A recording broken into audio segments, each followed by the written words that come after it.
मैं हूं जाफर उस्मान शेख, अखबार न्यूज से। आज हमने देखा कि सहार गांव जो है, सहार एयरपोर्ट का जो पार्किंग का एरिया है कार्गो का, वहाँ पे कई समस्या थी। कई लोगों से हम मुलाकात करने के दौरान हमें ये पता चला कि जो 20-20, 25-25 सालों से लोग, वो लोकल रहने वाले लोग हैं, लोकल लोग हैं जिनकी वहाँ पे 2-2, 3-3 गाड़ियाँ लगी हुई है। कई सालों से वो पार्किंग का जो है महीने का 500 रुपये से लेके 1000 रुपया हुआ करता था पिछले 20 सालों से। लेकिन अचानक से पिछले 3 महीने से जैसे ही अडानी आ गया, अडानी आने के बाद अडानी ने उसको हाईजैक कर लिया और अडानी के आते ही जो रेट है वो आसमान छू गए। तो उनके लोकल लोगों का कहना है कि हम पहले ही महामारी से परेशान हैं।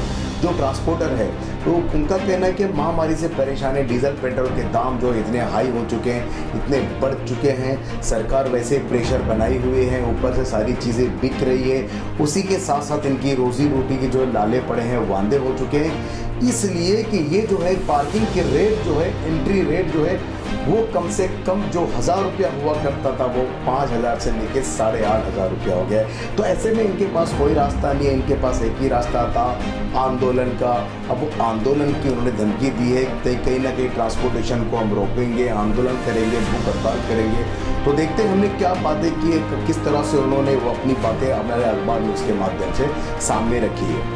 हमारे यासीन भाई है, भाई बताएंगे आप ही की किस डेजिग्नेशन आपका और क्या पोस्ट में, और आखिर क्या तकलीफ है यहाँ पे, बताइए। मेरा नाम यासीन खान, सहार एकता यूनियन का जनरल सेक्रेटरी हूँ। ये यूनियन यहाँ पे गांव वालों की, जो स्थानीय रहिवासी लोग हैं यहाँ के, जो जन्म हो गए थे। हमारा ये गांव है, विलेज। 1980 से यहाँ पे कार्गो का काम चलता है। कार्गो से जो बाहर से लोड आता है, हम लोग वो लोड उठा के हिंदुस्तान के अलग हिस्सों में पहुँचाने का काम करते हैं। एयरपोर्ट अथॉरिटी यहाँ पे एंट्री प्लस पार्किंग का 20 रुपया लेती थी। कभी भी गांव वालों से कोई पैसा नहीं लिया जाता था, गांव की गाड़ियों के लिए फ्री था, क्योंकि ये स्थानिक लोगों के लिए लगता नहीं है टोल। अब वो 20 रुपये कहीं ना कहीं प्राइवेटाइजेशन हुआ 2006 में, तो उसको 500 रुपये कर दिया गया। ये नाम से क्या प्राइवेटाइज हुआ है, आपको उसके साथ में देश जब बढ़ रहा है तो हमको भी उसके साथ में सहयोग देना है, और हम लोग ने उसको माना, ये बोल के कि हमको फैसिलिटी दी जाएगी। मगर उस फैसिलिटी के नाम पे आज तक हमको कोई फैसिलिटी नहीं मिली। हमारी गाड़ी चिकड़ों में, दलदलों में, गंदगी में फंसती रही। बहरहाल 2017 में जो यहाँ के वाइस प्रेसिडेंट थे जीवीके ने हमारे को बोला कि भाई आपको पार्किंग के नाम पे टॉयलेट, कैंटीन और बहुत सारी सुविधा देगी, और 500 से रेट बढ़ाने की बात की थी। उस 2017 में हम लोग ने उसमें भी उनका साथ दिया और रेट को बढ़ा के 500 से 2000 ले गए। उस दिन से लेके आज तक कोई फैसिलिटी नहीं मिली। ये पिछले 2 साल में जो कोविड के चलते हमारे हालात हुए, जिस तरीके से सारे धंधा एफर्ट हुआ, सबसे ज़्यादा एफर्ट हुआ ट्रांसपोर्ट वालों को, और हमारे को खड़े रह के गाड़ी का इंस्टॉलमेंट भरना पड़ा, ड्राइवर की तनख्वाह देनी पड़ी, मेंटेनेंस देना पड़ा। उस दौर भी हम लोगों ने पार्किंग चार्ज भरा जीवीके का। हम लोगों ने डिमांड की थी कि भाई हमको रिफंड मिलना चाहिए, जैसे और लोगों को मिला था, हमको कुछ नहीं मिला।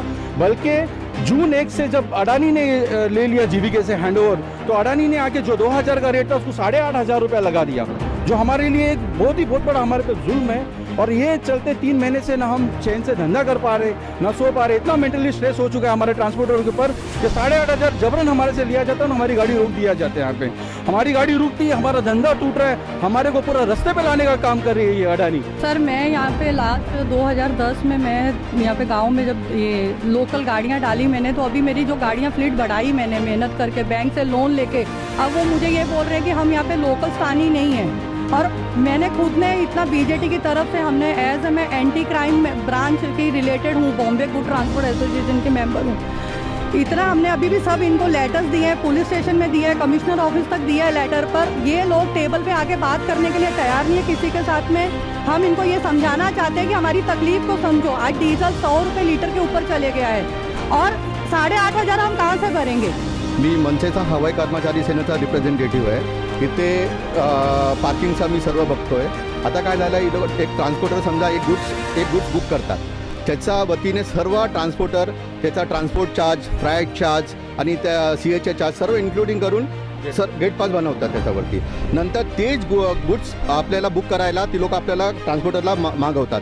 ते ट्रान्सपोर्टरला 120 रुपया चार्ज करतात। ते ऑलरेडी ट्रान्सपोर्टर इम्पोर्टर आमचं सर्व तिकडे पैसे भरलेला ऑलरेडी एका ते पार्सलचा। तेच पार्सल आम्हाला गेट पास नंतर त्या गेट पास पार्सलला 120 रुपये हा टोलवरती, जे कॅमेरा मारा भाई, ह्या टोलवरती जरा इकडे जबरदस्ती वसूल करतात आमच्याकडून। आणि आम्ही काय निवेदन केलं, ते ट्रान्सपोर्टरला 120 रुपया तुम्ही त्या गेटवरती चार्ज करा, पावतीमध्ये ॲड करायला सांगतो आम्ही। पण ती लोक काय आमचा तुमच्या संगती किती लोक आहेत, किती लोक जे त्रासदायक आहेत? आता आमचा संपूर्ण 4 युनियन आम्ही एकत्र येऊन आम्ही निवेदन पण टाकलंय, DCP साहेबांकडे टाकलंय, मियालकडे टाकलंय, इकडे पण आम्ही सर्व युनियनचा वेगळे आम्ही निवेदन टाकलंय. तरी पण आम्ही एक 8 दिवस झाला अजूनपर्यंत जीविकेने आम्हाला एकही मेसेज दिला नाही क्या तुम्ही मीटिंगमध्ये घ्या करू. हम लास्ट 30 साल से इधर अपना काम कर रहे हैं, अपने परिवारों को पाल रहे हैं. ये मेरे पिताजी के टाइम से मेरा काम है इधर.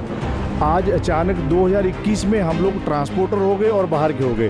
पहले 2017 में एक मीटिंग में इस एडमिनिस्ट्रेशन ने हम लोगों को ये बोला था कि ये जो हम सुविधा दे रहे हैं सबके लिए है, या आप ट्रांसपोर्ट वाले हो, या यूनियन वाले हो, या विदाउट यूनियन हो, या गांव वाले हो, सबके लिए सुविधा दी. आज अचानक जून में हम लोग बाहर वाले हो गए. जून 2021 में नया मैन अडानी के आने के बाद ही आप अलग हो गए, हम लोग को अलग कट गए थे. हाँ, हम लोग को काट दिया गया, हम लोग को टारगेट कराया जा रहा है. तो क्या लगता है आपको टारगेट क्यों किया जा रहा है? अब ये तो एडमिनिस्ट्रेशन जाने के भी हम लोग को क्यों टारगेट कर रहे हैं. हम लोग तो पिताजी के टाइम से इधर काम धंधा कर रहे हैं. हम मेरा धंधा नहीं है. आपने सवाल किया होगा ना भाई किस वजह से? कोई जवाब नहीं है, कोई जवाब नहीं देते, कोई टेबल टॉक नहीं, कोई जवाब नहीं. It's my order. Train union transport की अंदर इतना बड़ा पैसों का हर एक चीज़ का काम हो रहा है, कस्टम है, इनके पास हर एक चीज़ है, लेकिन ये ज़बरदस्ती ट्रांसपोर्ट को मिसगाइड किया जा रहा है. पुराने मैनेजमेंट की वजह से, अपनी कुर्सी बचाने की वजह से ट्रांसपोर्टरों को परेशान किया जा रहा है, हर दिन परेशान किया जा रहा है. आज सिक्योर वन का काम है, यहाँ पे सिर्फ लाइन को या सिक्योरिटी करना गाड़ियों को. आज इन्होंने गाड़ियाँ घुमाई हैं, ये टोल वाले बन गए. आज इनको ये पावर मिल गई है अडानी ने और मैनेजमेंट ने कि आज इन्होंने गाड़ियां तक घुमाई है. इनका टोल से लेना कोई लेना देना नहीं है. नहीं तो यहाँ पे लेना देना किसका है? स्काई पार्किंग वाले का है, शशांक शाह का लेना देना है, लेकिन इनका क्या लेना देना है? इन्होंने आज जबकि लाइन आज 10% भी नहीं है जो जाम होता है यहाँ पर. नहीं तो जाम इतना होता है कि यहाँ से 2-3 किलोमीटर तक जाम लगता है, लेकिन आज इन्होंने सिर्फ गाड़ियाँ घुमाने के लिए और हरेसमेंट करने के लिए ट्रांसपोर्टरों के लिए ज़्यादा अपनी सिक्योरिटी लगाई हुई है. जैसे कि हमने बात की सहार एयरपोर्ट के जो कार्गो के जो ट्रांसपोर्टर थे उनकी अपनी समस्या है. उनका कहना है कि पिछले 3 महीने से जो है अडानी आने के बाद जो है समस्या बढ़ गई है. उनके जो है पार्किंग के रेट बढ़ा दिए गए हैं. पिछले 20-25 सालों से वो लोग यहाँ पे अपना काम करते हैं, रोजी रोटी चलाते हैं, और जो कहीं ना कहीं डीजल पेट्रोल के भाव भी बढ़ गए. इन्होंने अपने ही तरीके से ड्राइवर को जो है मेंटेनेंस का खर्चा दिया, सारी चीज़ें इन्होंने बताई. और जैसे कि अब इनका कहना है कि अगर ये मामला अगर सॉल्व नहीं होता या यहाँ पे ये कोई परेशानी नहीं हटती है तो कहीं ना कहीं ये स्ट्राइक होगी और ये आंदोलन का मोड़ ले लेगा. तो मैं हूँ जाफर उस्मान शेख, द अखबार न्यूज़.